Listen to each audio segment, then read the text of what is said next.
Today, we're bringing you a story of incredible transformation.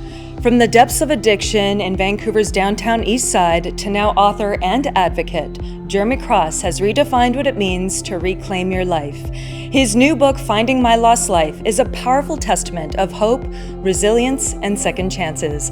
Today, we're sitting down with Jeremy to talk about his journey, how he found his way back from rock bottom, and what inspired him to put it all out there for the world to see. Join us as we uncover this inspiring story. So, Jeremy, starting from the beginning, what challenges or circumstances led you down a path of addiction? My addiction started with the people, the person that I dated. I actually come from a really good family. There's lots of love. My mom is one of my best friends. Like I said, I had a good childhood. As soon as I got into my 20s, I moved downtown when I was 24 for a relationship. During that relationship, me and him were, I was going to AA and supporting him. I didn't know, I thought he just had an alcohol addiction.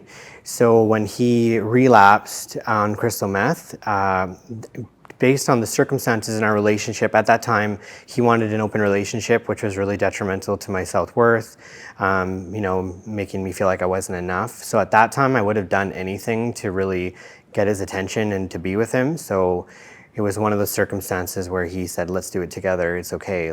So I actually ended up doing crystal meth with him. That was the first time that I started. So the Vancouver downtown East Side is a really well-known place of despair here in Vancouver. How did you get caught up in the grip of the downtown East Side with your addiction? I ended up being in the downtown East Side when I became homeless. That was after the second person that I dated. My addiction kind of progressed. So at first it was crystal meth. We both had full-time jobs, then we lost our jobs due to our addiction. We started escorting to make money. It was something that he said he's done in his past, so I agreed to do it with him, even though it was something I strongly am against. But as soon as crystal meth and escorting and as soon as I entered that life, it's like I became part of the downtown East Side. Everybody knows everybody. And then the second person I dated, when I finally broke up with the first one, he had a whole host of issues. So he was an infamous fraudster from downtown. He had a decade-long history with the VPD. I didn't know. I came from Langley. I was uneducated. I didn't know any of the people down here, so I didn't know any of the histories of anybody. I also, the second person was heavy into manipulation, gaslighting. It was a very abusive relationship. His DOC was fentanyl. And at this time, I only did crystal meth. I had about $25,000 in my safe saved from escorting, and he wanted access to the money, and about a couple $1,000s was missing from here and there. And I remember calling my mom and being like, "Oh, there's money missing. Like, what's going on?" And she'd be like, "Son, well, who's the one who has access to your money? Like, it's pretty plain and simple." But I was too in love and too blind at the time. He actually overdosed me on fentanyl. He mixed it with the crystal meth shot, so then I ended up ODing, and I woke up in the emergency room, and then instantly I was addicted to fentanyl. I was down sick, and so I started spending the money that I had saved on fentanyl. And then as soon as fentanyl came in, and I was a slave to it every day, I wasn't able to pay rent. He sold my entire wardrobe. I had a $35,000 car that he would steal here and there. He'd lend it out to people without my permission that were doing criminal activity. The people I got involved with were, I'm responsible for my actions, 100%, I take full, but I have to understand the part they played. And what really got me onto the downtown East Side was as soon as the second person came in, I got stripped of everything. I ended up on the streets. And he left me for one of his richer clients.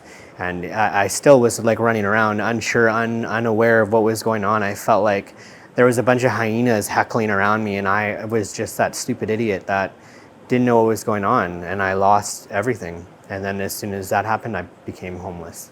that was precipitated by just a real bad luck of characters that came into your life that led you down this path. Yeah, no, I really, like I said, I was so uneducated. I come from a family that there was no deception. I didn't know what fraud was. I didn't know what manipulation and using someone's heart as a weapon, or even the term gaslighting. Like, I was so caught up in his web, and he had me so well placed and isolated, and started sending, he frauded me for a year and a half. He attacked all my bank accounts, my bureau. He stole my car, and hit a woman on the scene, fleed it.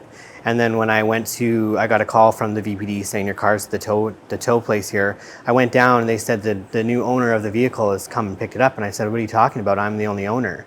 And then they gave me a business card and I called it. And apparently he went in and impersonated me months before and got a $15,000 equity loan out on my car. So when I defaulted, or when he defaulted on the payments, my car was collateral. And so my car was gone. Wow. And it was things like that that just continued happening. Like, I was a fish out of water. Right, because nobody would consciously choose that lifestyle. So I think people that are interested to hear your story, or they want to know the connection. Like, how does someone actually end up there? And it's for you, it almost sounds like it came about quite innocently. Like, that's what's kind of boggling my mind. That Yeah. The disease doesn't discriminate. It can, I mean, there's a lot of people that say addiction comes from people with addictive backgrounds or families. It's not the case. Like, I came from a good family. There was lots of love there. And it really was just the people I got involved with. I wasn't prepared. So what's it actually like living in the downtown Eastside? Well, it's awful. Like, there's a certain, especially in Vancouver, there's a certain dampness that's always in your clothes. It's always in your jacket. It's in your feet. Your feet are always wet. You're constantly on the move. You're up for days. You're freezing a lot of the time. Like, I used to go on the SkyTrain and go back and forth, back and forth, back and forth all day to sleep, or the buses here, and just sleep. I'd wake up and I was robbed. Everything would be gone. If you pass out anywhere on the city, on the streets, you're going to be robbed. Like, it was dog eat dog out there. There used to be a code with homeless people that you didn't steal from other homeless people, but it's not the case anymore. Like, I was constantly looking over my shoulder.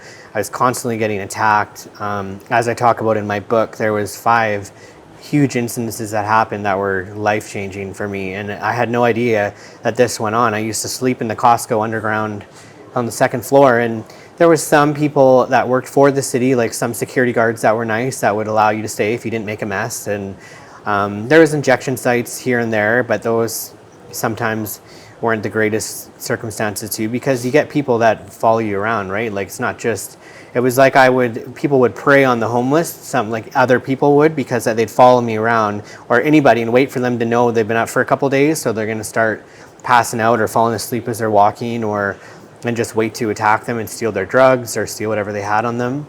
It was actually, I did get into an SRO on Powell Street, and it actually was more unsafe for me in there because people knew where I was and where to find me. So I chose to move to the streets again. So, excuse me, so for those of us that don't know, what is an SRO? An SRO is a government-funded, if you're on disability or you're on support assistance, it's a part of your disability they'll give you towards rent, and that'll cover your stay for the month. Right. And it's something that's like a government-funded place to live. And you're saying that the streets were preferable to an actual SRO, yeah, because they knew where I was. And at this time, like I said, the second person was a big fraudster. I had to learn how to do fraud to protect myself anytime that I became a problem, or when I started to become more aware. When the first time I got arrested and in jail, it was actually that time that the inmate started to tell me like what I was in, like that I was somebody's mark. And I started to understand what was going on. And so when I started to learn how to do fraud, I was getting good at it. So people would actually look for me because they knew I'd have identity documents in my bag, or phones, or because things that you do with fraud at the time, right, to sell for drugs, or they're always working, you're always doing a deal with somebody or working a score. Right. So what kind of fraud, if you don't mind me asking, what kind of fraud did you engage in? I learned how to do all like credit card fraud. I kind of had like a moral compass though, than a lot of people don't. I never attacked people's checking accounts, saving accounts, pensions, retirements.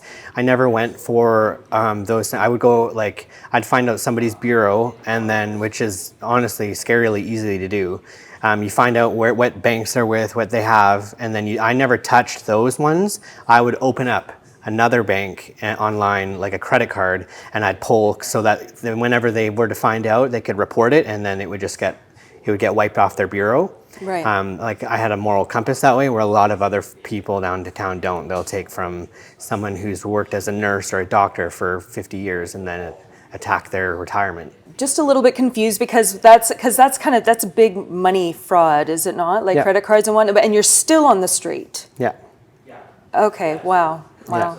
Yeah, no. A lot of times, like I said, when you're being followed, like I said, I made lots of money, but I also you get robbed a lot, or like you're never safe, right? You don't have a place. You put the money or whatever you have in your pockets or your bag, and it'd be taken.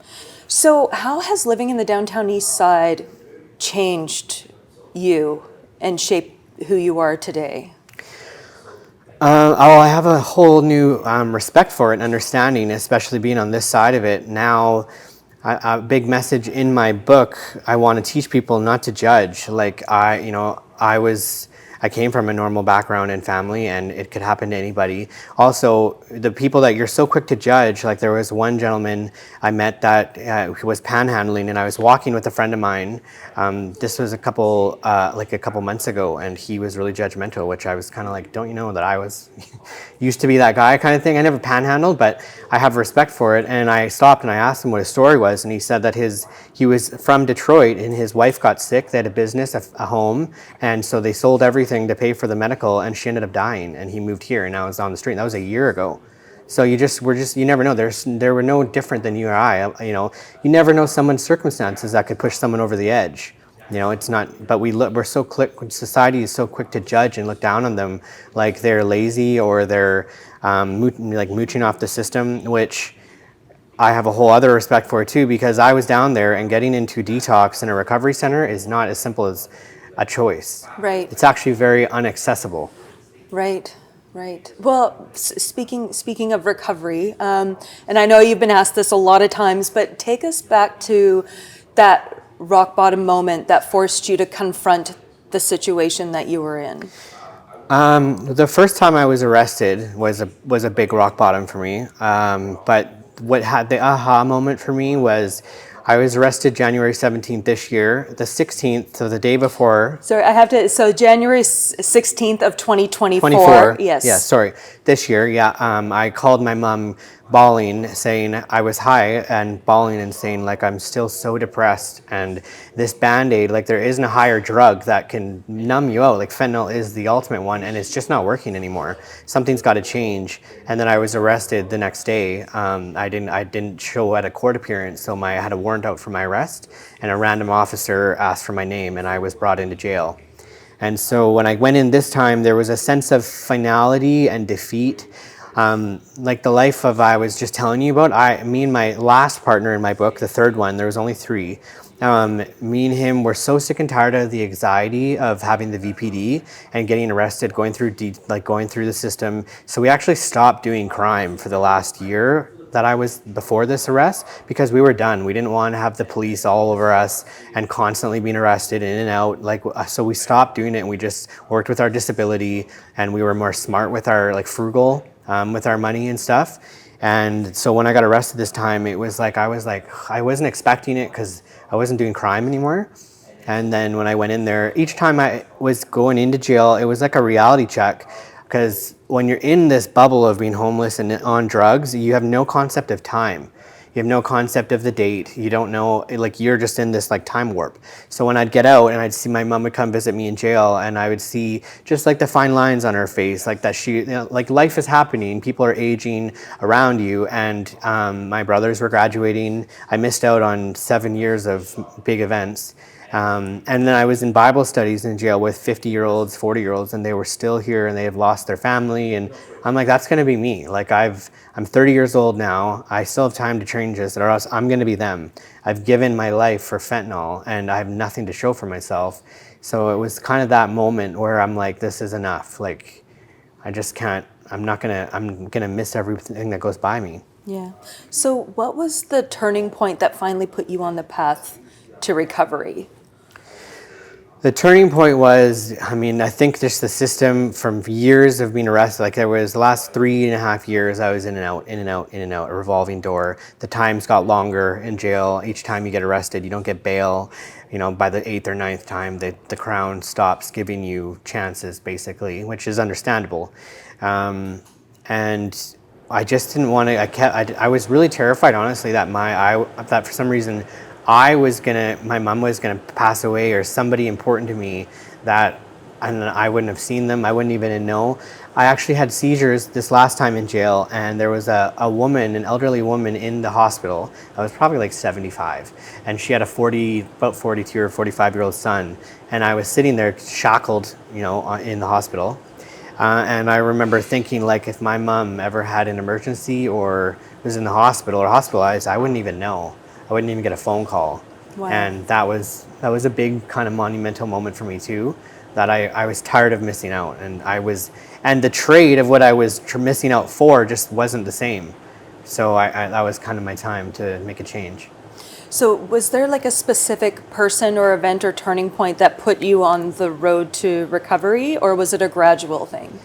Gradual. Yeah, It was a gradual thing, just constantly going through the system. And actually this time I started to write, which is how I even started writing my book. My sister is a healer, and she said, you should just start writing your book chronologically, like the fall to the rise. And it actually was super healing and therapeutic for me. And I think that was a huge part of my recovery and wanting to make a difference and change what I've been doing. And it's just because it's either death or jail. There's no other alternative. There's no other, maybe if I go out this time and I do crime this way, or if I live in this area, or I don't associate with these people, maybe I won't get arrested again. It's just, Right. It's not the case. Right. Well, because I imagine, overcoming addiction such as yours that was so severe is one thing, but getting out of the downtown East Side is a whole other ball of wax, I imagine. So how did you find your way out of the downtown East Side? Well, I was lucky enough to have a family home, like with my mom and my brothers. I had a place to go. I chose, instead of returning back to the SRO, so that SRO I talked to you about, I went there by myself about 3 years ago. I was only in there for about a month or two, and I decided not to because it was unsafe. The third person I dated, he got a room in that SRO, and we lived together, so I felt safer because I had somebody there. So for the last 5 months prior to being arrested this year, I was in an SRO. But like I said, the SROs, there's lots of overdoses in there, death, there's rats and stuff. It's not a clean place. You wouldn't think it's not like an apartment building. But I decided not to go back there and to go back to Langley because even my lawyer said, listen, if you're going to return back to the same place, the Crown's probably going to give you more time. Like, you need to have a recovery plan. And so I decided I luckily had a place to go. I also got into a recovery bed list too for Phoenix Recovery. I had a transition team. Laura Burkholder was my transition team leader. She's amazing. I had a peer worker, which is how I got certified to be a peer worker, because I said I want to be you. And I ended up getting certified with the same BC Mental Health and Addiction. And I just made that conscious decision that I wasn't going to go back there. And luckily there was enough. I spent 5.5 months in jail. I did Bible studies, I did AA, I read the big book, I wrote my book, and I thought I was ready this time. Incredible. Okay, so let's get into it with your book. So you mentioned your sister, Yes. But talk more about what inspired you to put your story out there and put it in writing. Well, I always thought, like, when awful things would happen to me downtown, I always thought, if I ever get out of this thing alive, I'm gonna write about it someday, because I was shocked each time. Like, there was key events that happened that were truly soul crushing. And I remembered I wanted to write about it. Before I got into addiction, I wanted to be a life coach or a counselor anyway. So that kind of stuck with me. And so then being on this side of it, I think, obviously, like I said, my sister was a healer. She said to write it down. I started writing. And then I decided, there's probably so many things that people don't know about, or families. Like, I felt like when my mother, when I first got into addiction, she didn't know what to do. She was calling around interventionalists, recovery houses. Like, she was frantic, not because we weren't educated. We didn't have addiction in our family at this time. And I was hoping that my book could give awareness and education to other families, because it's not just the addict that needs help and recovery. It's the family members too that have gone through this ride and watched their friend or loved one decline and deteriorate right in front of them. And it was 7 years that my mom, every time the phone rang, she thought she was going to get the phone call that I was dead.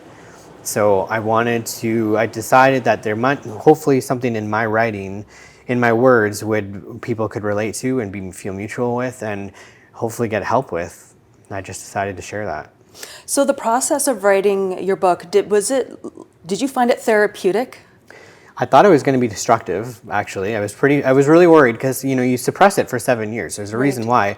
It's obviously grand enough that you're using fentanyl to mask it. So I was terrified when I first started, but it ended up being very therapeutic. Yeah. Was there, in the process of writing your book, did you have any revelations or any moments that surprised you being on the other side of it, writing about it? Well, yeah, I mean, especially being like in a proper healthy mind, like when you chronologically go through it, and it's so obvious to me now on this side of it, now that I'm not in love with these people and seeing all the horrible things they did. Like, I was like, oh my God, Jeremy, seriously, like, how did you not know at that time? Like, things kept happening, why didn't you, like, on this side of it? Yeah, that was really hard. I cried a lot. The first round of editing I did, I had my friend Kelsey, who has her uncle Rick is a superintendent on the Vancouver Island, retired. He said, I'll edit it for you. So he took a look at it, and some of the scenes in my book, when I would talk to her, I'm like, oh yeah, that time I was kidnapped, and she'd be like, what, you were kidnapped? I'm like, yeah, you read my manuscript. And she's like, that doesn't pop out. So the second editor that I had, which was my old DW Poppy secondary teacher, who's retired now, she said, you need to go back. The 5 key things, like the events that are in there, you need to paint the scene. What do you smell? What do you see? What do you hear? All your senses. You need to paint it. So I cried a lot. The second time was really hard, for sure, to get it all on paper. Wow. Mm-hmm. So what role did forgiveness play in your process of writing your book and in your recovery? It was essential. Yeah, when you do the 12 steps, I'm not super religious. I'm very spiritual and universal. I'm a firm believer if something worked for somebody and it was successful, I want to hear about it. Like, I'm open-minded enough to want to learn. I don't think there's only one way to work recovery. That's why I did Bible studies, even though I'm not religious. But I figured other people did and they got sober, so I want to learn. And then some people did the 12 steps, so I did that too. And forgiveness, step 1 is always, you have to surrender to a higher power or something greater than yourself, and that is key because you need to ask for forgiveness. You need to forgive yourself. You need to understand that given the circumstances and your situation, I did the best I could with what I had.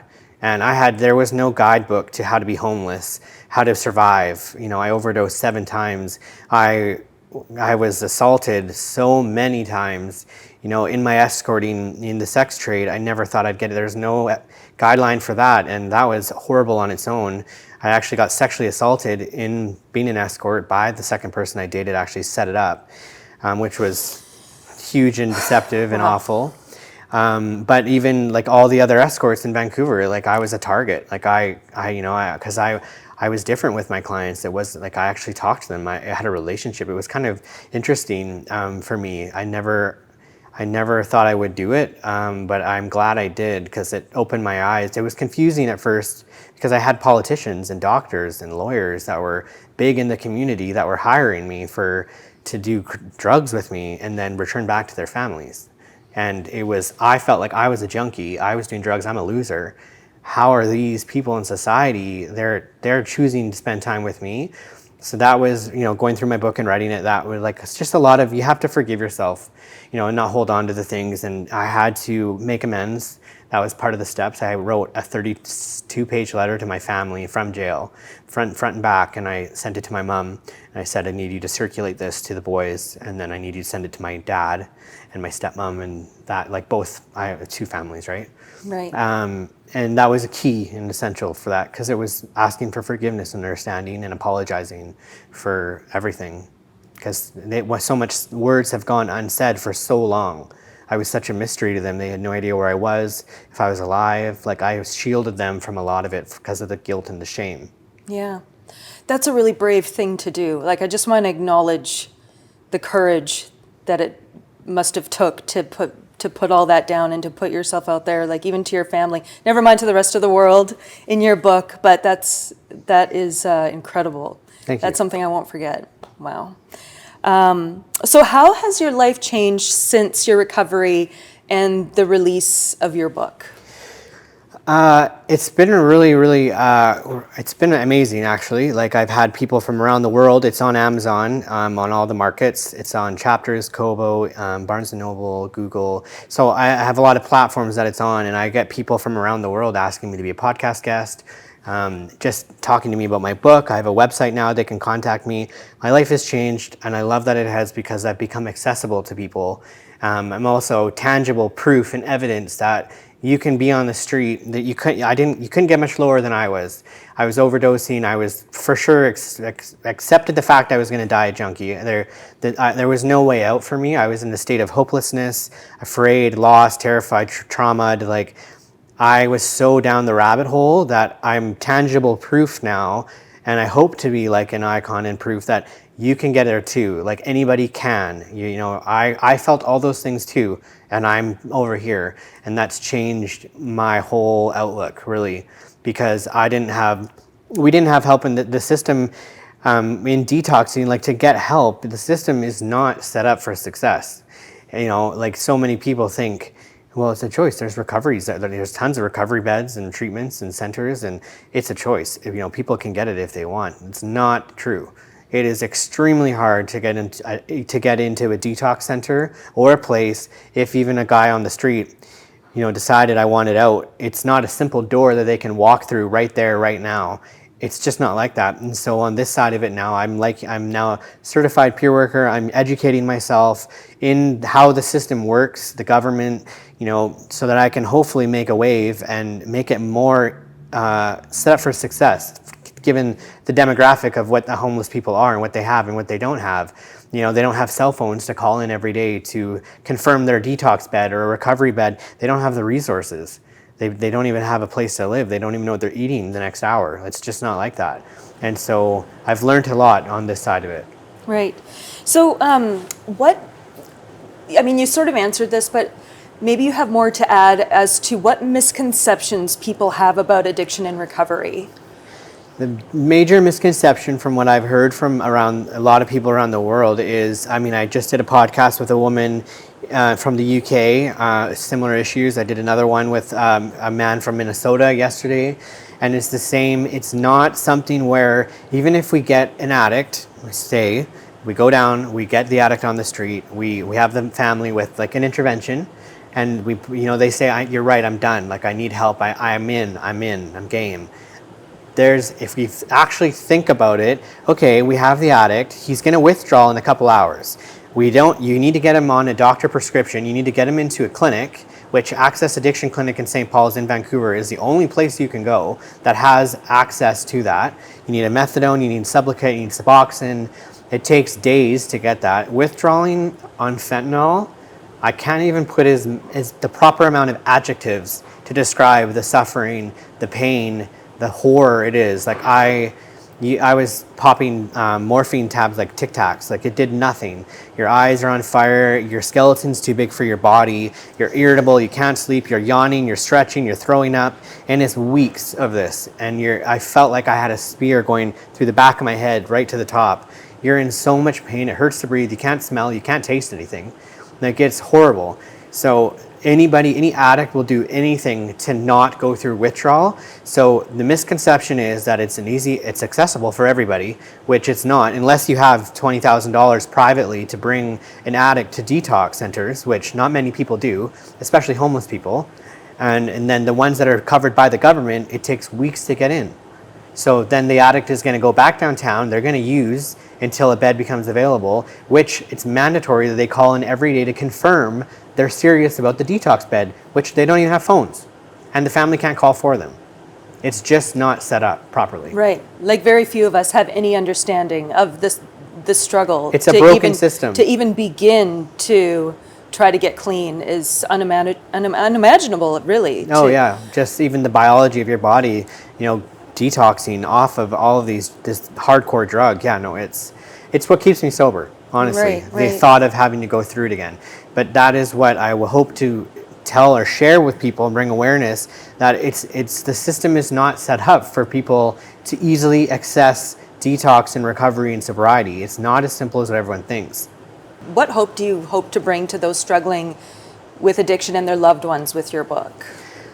I hope to show that it's possible. Like I said, I hope to be that tangible proof, like a physical thing. Like a lot of people will be like, they hear stories, but I hope to be like an icon or have a platform to show people it's possible. And to also, not many people ever think about what the families have gone through. And because I'm close with my family, that I actually asked them after, when I got out of jail and I went back home, I actually interviewed them because I wanted to know, like, how did you feel or what did you think? And it was like one of my brothers said, it was so hard on us and on our mom. We just wish she'd die, because then it would be easier. We could mourn you. It'd be horrible, but we could mourn you and then hopefully heal and have try not to, because it's just this heavy weight that's all over, looming over everybody, which I totally understand. And so I hope to give hope for the families, like even now that I offer one-on-one support, because I think it's essential that mothers and brothers and sisters that need help, they're not educated in this. They don't know what the addict is going through. They don't know what they can do to help, because there's also this misconception of, well, if you have money, or if the parent will think, well, maybe if I went down and pulled him out, if I ripped him out of there, I didn't give him a choice, or if I just maybe what can I do, or if I done something wrong. And I hope to show people there's nothing you can do. The addict has to want to make a change. Even if you rip them out and kidnap them and brought them to a treatment center, if they don't want to stay, they're not staying. They're walking out the door. There's nothing you guys can do. So even having mothers that have lost sons to addiction after reading my book, and they're so have a sense of clarity, and and that means a lot to me, because it's my way of giving back, because I would have put my mom through, and I understand how horrible it was for her. I hope I can now help other mothers, either ease the pain or give them some understanding of what their kid is going through, what they can or cannot do. And if they have any guilt of their own, thinking that they failed as a parent, or maybe I should have done something, or I should have intervened, or if I had more time, it's just not the case. So what message do you have for loved ones of those struggling with addiction? The main message I would say to them is, you have to love them from afar. I think it's healthy to have boundaries, being very involved in an addict's life, their day to day. I have one mother that brings a phone to him every week. He has the property manager at the SRO call her every time an incident happens, when he gets beaten or robbed. So she's going through the trauma with him the whole time. And I said, that's not exactly supporting him. Like, it's not healthy for you. You need to live your life too. The biggest thing I'd say is, I love you. Like my mom always said to me, I love you so much. I hope, I'm sorry you're going through this. I hope that whenever you're ready, I'll come flying down and I'll save you. I will be there for you. But while you're in this life, I have to love you from afar. I'll never leave you. I'll never let you go. I'll always have your back. But while you're doing this, I have to, whenever you're ready. And that's the main message I would say for loved ones, to just say, whenever you're ready, I'm here. Right. But until you are, they have to live their life too. Right. And it's chaotic. For an addict's life is not fun. No, absolutely. So now, with the release of your book, you're on this new amazing path. What's next for you?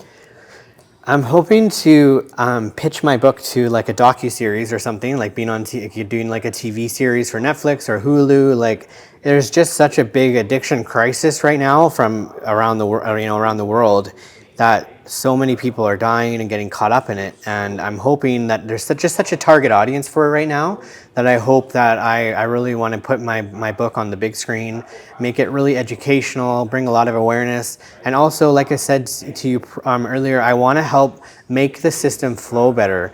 Whether it's working with, like I said, I mean, it all comes down to what the government, the federal, provincial government, right now, the system of how they run addicts, or where they kind of try to put that. There's no really designated. They try to put them with the medical, they try to put them with the judicial, the Department of Justice. There's not like a mainstream for, like Portugal's way they set up recovery in the government is blissful. Their homeless population is way lower. We need a better system here, and I'm hoping that I can either be involved in that or make detox center, like just nobody's talking about it, so nothing's changing. And being that I've been through it and now on this side of it, I'm hoping that I can just grease the wheels better and make it a better system. It's just not set up. Right, right. No, that's clear. And thank you for making that clear for us. I'm wondering would you like to share with us a paragraph from your book? Sure. If there's a special, give us a special reading. I felt like a high-tech broken spaceship so many people wanted to fix, but they showed up with the instructions manual from something from IKEA. I was oozing in emotional and mental pain, and everyone kept bringing me Band-Aids for a bullet wound. It was a waste of time, and the more complicated they made me seem, the worse I felt about myself and my addiction, which further exasperated the place of hopelessness. I felt so misunderstood and with no way out. Wow. That was a big one that somebody said was really cool. Wow. Yeah. Wow. No, that's... I try to, in my writing, because a lot of normal people or people that don't have addiction, they don't understand it. So I try to like use a metaphor to make it so that, people like, I call them muggles, people that like non-addict folk. Right. I say so they can kind of understand how complicated it was. So like I tried to make it more like understandable for non-addict people. Yeah.